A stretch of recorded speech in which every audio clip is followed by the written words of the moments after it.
दोस्तों, आप लोग जानते ही होंगे कि दामाद का अपने ससुराल में बहुत ही अच्छी तरीके से स्वागत किया जाता है। बड़ा ही प्यार दिया जाता है। ऐसे ही एक दामाद अपने ही ससुराल में कंबल ओढ़कर सो रहा होता है। अंधेरी रात होती है और उसी अंधेरी रात में उसकी जो सासू माँ होती है वह भी आती है और उस कमरे में वह भी कंबल ओढ़कर सो जाती है। फिर जो होता है उसके बाद की कहानी सुनने के बाद आपके पैरों तले जमीन खिसक जाती है। तो दोस्तों, गुड मॉर्निंग, नमस्कार, सत श्री अकाल। एक बार फिर से आप तमाम लोगों का स्वागत है स्टोरी बाय क्राइम 100 की इस एपिसोड में। उम्मीद है कि पूरी फैमिली अच्छी होगी, अपना और अपनों का ख्याल रख रही होगी। दोस्तों, आज की जो सच्ची घटना मैं आपको सुनाने जा रहा हूं, यह सच्ची घटना राजस्थान में एक जगह लगता है श्री गंगानगर, और इसी में एक औरत रहा करती थी, एक लड़की रहा करती थी जिसका नाम प्रिया होता है, जिसकी जो उम्र होती है 20 साल के आसपास होती है। प्रिया की शादी हो गई होती है। इसका पति जो होता है, जिसका नाम सौरभ होता है, जिसकी उम्र लगभग 23 साल के आसपास होती है।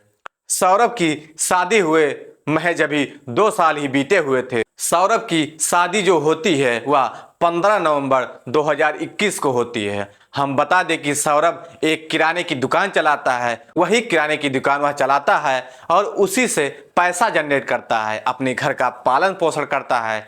प्रिया और सौरभ दोनों की जिंदगी बहुत अच्छे से गुजर रही होती है। लेकिन इसी बीच एक दिन प्रिया जो है जिद कर बैठती है। वह कहती है कि मुझे मायके जाना है। जब मायके की बात आती है तो पति इस बात को मना नहीं कर सकता था। वह कहता है ठीक है, चलो एक दिन घूम कर आते हैं। फिर वह क्या करता है कि अपनी बाइक को निकालता है और प्रिया को बाइक पर बैठाता है और अपने ससुराल के लिए रवाना हो जाता है। जैसे ही ससुराल पहुंचता है, ससुराल पहुंचने के बाद देखता है कि घर पर कोई नहीं होता। जब प्रिया उतरती है, देखती है तो माँ भी नहीं होती। वो माँ को आवाज लगाती है, माँ को बुलाती है, लेकिन माँ वहां पर नहीं होती है। बाद में पता चलता है कि माँ काम के वास्ते कहीं गई हुई है और पिता भी काम के वास्ते कहीं गए हुए हैं। कहीं काम करने के लिए कोई नहीं होता है।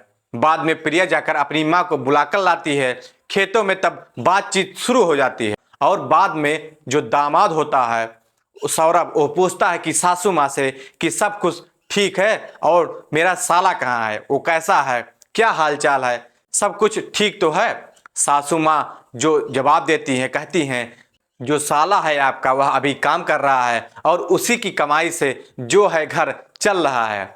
जो सौरभ है दामाद, वह पूछता है कि सासू माँ की पिताजी कहाँ हैं, तो बताती है कि वो अभी कहीं पर गए हुए हैं, शाम को आएंगे। इसी तरह बातचीत होती है। इसके बाद शाम का वक्त हो जाता है और जो ससुर होते हैं वह भी आ जाते हैं।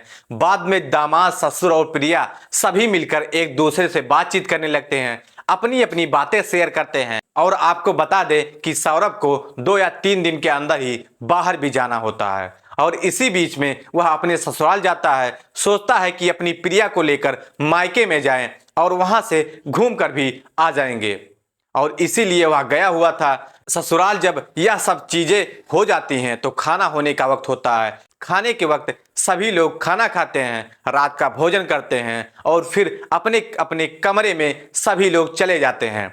जो ससुर हैं वह अपने कमरे में चले जाते हैं। सौरभ को भी एक कमरा दे दिया जाता है, उसमें सौरभ चला जाता है और ये जो प्रिया है और उसकी माँ एक कमरे में सो जाती हैं।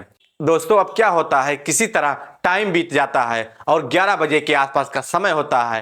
प्रिया से बातचीत होती है। सौरभ कॉल करता है प्रिया के पास और वह कहता है कि मुझे बाहर भी जाना है, मैं अगले ही 2-3 दिन के अंदर चला जाऊंगा, तो यहीं पर आओ और कुछ मुलाकात करेंगे।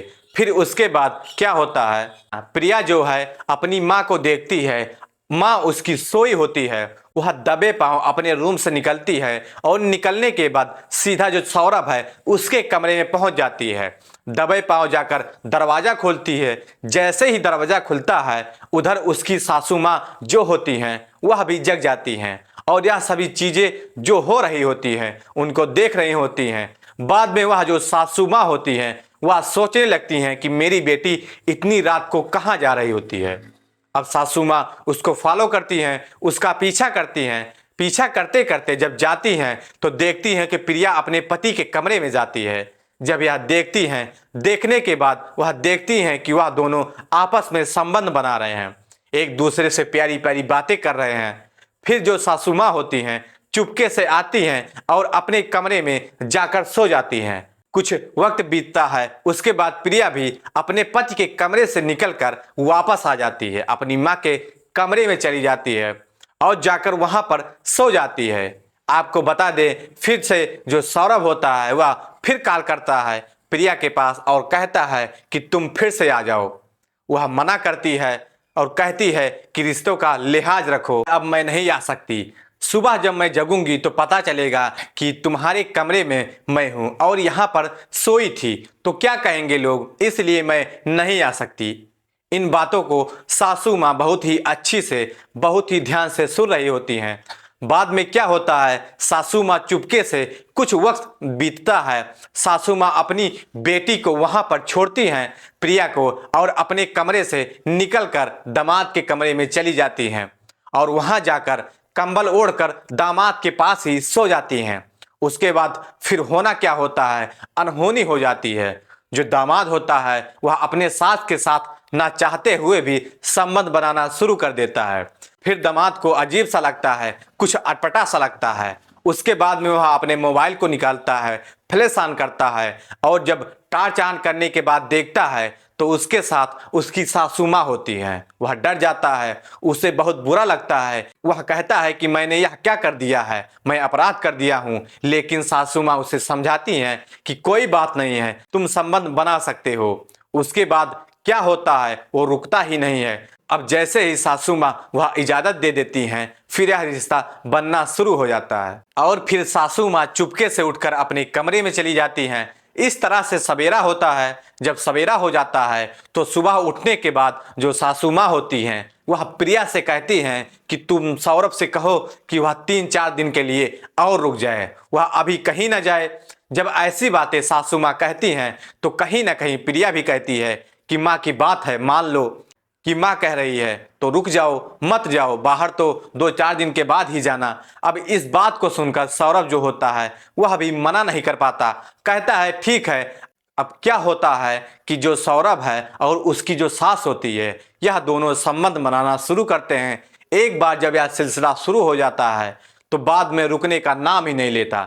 4-5 दिन तक लगातार मनाते रहते हैं। अब एक दिन का वक्त होता है कि यह प्रिया जो है वह अपनी माँ के साथ सोई हुई थी, वह सौरभ जो है अपने कमरे में सोया हुआ था, सास भी अपने कमरे में सोई हुई थी।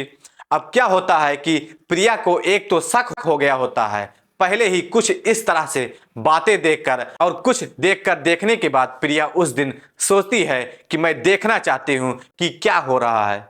प्रिया जगी हुई रहती है और उसकी जो माँ होती है वह रात के वक्त चुपके से निकलती है अपने कमरे से और चली जाती है सौरभ के कमरे में। प्रिया जो होती है इन चीज़ों को देख रही होती है और धीरे धीरे यह भी जाती है। बाद में वहां पर जाती है तो पता चलता है कि यह दोनों संबंध बना रहे हैं। ऐसे ऐसे आवाज आ रही होती है। बाद में प्रिया जो होती है गुस्सा हो जाती है और गुस्से में दरवाजे को ओपन करने के बाद वहीं पर सौरभ जो होता है उस पर चिल्लाना शुरू कर देती है, गुस्सा होना शुरू कर देती है। सौरभ क्या कर रहा होता है, इसी तरह से करते करते जो प्रिया है उसे धक्का देती है और कुछ ऐसे उससे मारती है कि सौरभ की सांसें रुक जाती हैं। सौरभ की उसी वक्त मौत हो जाती है। अब यह बात देखकर शोर करना शुरू हो जाता है। सासू माँ चिल्लाती हैं, इधर प्रिया चिल्ला रही होती है। बाद में जो ससुर होता है वह भी जग जाता है। अब आते हैं, देखते हैं, जब नब्ज को देखा जाता है तो सौरभ को पता चलता है कि इसकी मौत हो चुकी होती है। अब सुबह हो जाती है। सुबह हो जाने के बाद सभी लोग, गांव वाले परेशान हो जाते हैं कि अब क्या करें। जो ससुर होता है वह पुलिस को बुलाता है, पुलिस आती है। पुलिस आने के बाद पूछना शुरू करती है कि आखिरकार कैसे इसकी मृत्यु हो गई, रात में ही कैसे हुई। बाद में जो प्रिया है पुलिस को सभी घटनाएं बताती है। वह कहती है कि रिश्तों की मर्यादा को तोड़ते हुए यह जो मेरा पति है मेरी मां के साथ ही संबंध बना रहा था, जिसकी वजह से मैं गुस्सा हो गई थी और मैंने इसे मारने की कोशिश की। मुझे नहीं पता था कि इसकी ऐन मौके पर मौत हो जाएगी। बाद में यह मर गया। पुलिस जो है इसके बयान पर प्रिया को गिरफ्तार करती है और प्रिया को जेल भेज देती है और डेड बॉडी को पोस्टमार्टम के लिए भेज दिया जाता है।